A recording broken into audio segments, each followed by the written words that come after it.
So Russia has now bombed an American factory in Ukraine and attacked Poland, which is a NATO country. Russia has attacked NATO and the United States within one night, and nobody's talking about it. He's openly making fun of Trump after their botched meeting that did nothing. Poland is a NATO country.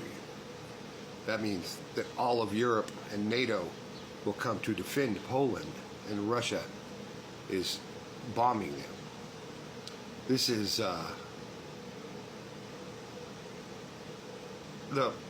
it's WW3 because literally they're openly attacking our businesses overseas and other countries that are part of NATO.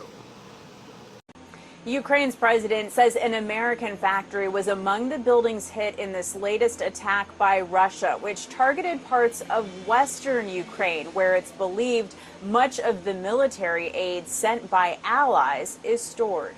The Ukrainian Air Force says Russia fired more than 570 drones and dozens of ballistic and cruise missiles in its latest attack.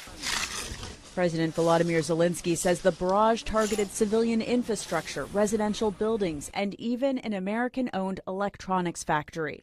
On social media, Zelensky wrote Russians carried out the attack as if nothing has changed and noted there's no signal from Moscow it intends to engage in substantive negotiations to end the war, even as the White House pushes for direct talks between Zelensky and Russian President Vladimir Putin. The Ukrainians want security guarantees. The Russians want a certain amount of territory. Again, we finally got the details. We're working on them, but we haven't figured everything out. Secretary of State Marco Rubio is leading talks with European allies on security guarantees for Ukraine, with hopes to have a plan within the next week to 10 days. This is, again, a horror that I do not wish anyone to experience. Marina Bayduk of United Help Ukraine recently traveled to her home country. She says the immediate goal should be a ceasefire. We do want to see those killings stopped, bombing stopped, and the peace progress. Russia's foreign minister said Thursday that Putin is prepared to meet Zelensky, but not until all issues are worked out first. And he questioned the Ukrainian leader's legitimacy to sign a peace deal. Marina Bayduk expressed optimism that the negotiations or talks between Russia and Ukraine will continue, but she says the question is how quickly and whether they'll be successful. Natalie Bryn, CBS News, the White House. In case you were wondering how things were going, Russia airstrikes a U.S. factory in western Ukraine hours after Trump said he thought Putin was going to do a deal just for him because he likes me, is what Trump said. Respect? This is respect? This is America being respected. This is where we're at. This is a perfect encapsulation of how this administration is going in the world. Having a U.S. factory hit by Russia, Putin said, let's send a message. I'm hearing you loud and clear. But yeah, focus on D.C., who is seeing a 30-year low in crime. Yeah, focus on that. Because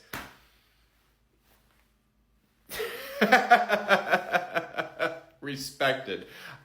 I have never in my life seen America look as weak as it has in the past 6 months. This is not a sign of a healthy, thriving country.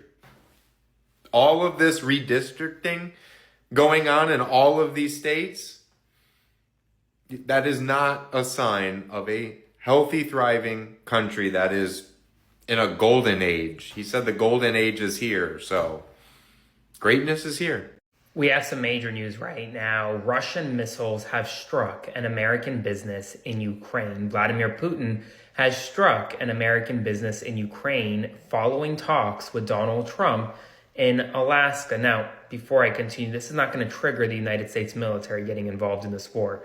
Putin didn't strike U.S. territory, but he did strike a United States business. According to NPR, this business was located in western Ukraine, causing significant damage and more than a dozen injuries. The business that was hit is called Flex. It produces civilian electronic components and products with more than 100 offices and factories worldwide. It was founded in the United States, has its headquarters in both Singapore and Austin, Texas. This is not a military business, it's a civilian one, and it was struck by Russia despite ceasefire negotiations. It's clear where Vladimir Putin stands on whether or not he wants a ceasefire moving forward. Spread the word.